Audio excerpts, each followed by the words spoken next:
Constitutional Court has ruled against Afriforum in the ongoing case over the changes to street names in Pretoria. Afriforum has secured an interim order at the Gauteng High Court in a bid to have the City of Tshwane keep both old and new street names, whilst the matter was awaiting final judgment. The Concourt ruling allows the city to remove the old street names. One foot in the past, the other in post-94 democracy. Pretoria CBD, a narrative of two eras. But for now, the names honouring prominent Afrikaner figures have to go. The Constitutional Court ruling paves the way for previously unsung heroes and heroines to take their places of honour. The requirement of irreparable harm and the balance of convenience weighs heavily in favour of the dismissal of the application for an interim order. Afriforum's case is extremely weak. The interdict was granted and the appeal against it dismissed by the full court with little regard for Afriforum's duty to meet the requirements for an interim interdict and considerations of separations of power.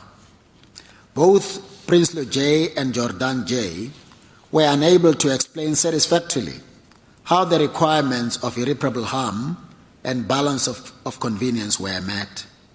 The interim interdict should not have been granted in the first place.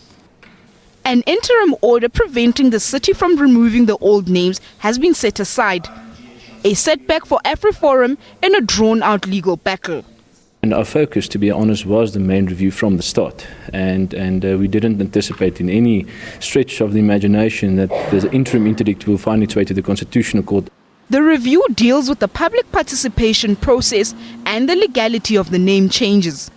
We hope that the Afriforum will not continue with the review. We're actually urging them not to continue with the review. We're actually asking them to embrace the 25 street names, and we're actually challenging them to actually come and support on behalf of the minorities they represented. On the streets of the capital, public opinion remains divided.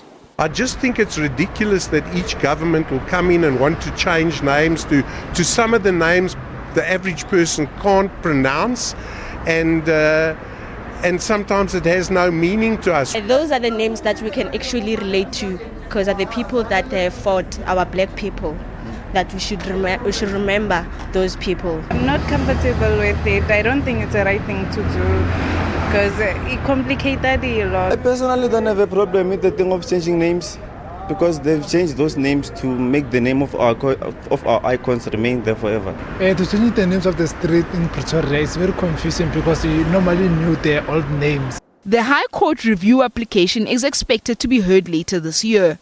Mahlako Komane, SABC News, Johannesburg.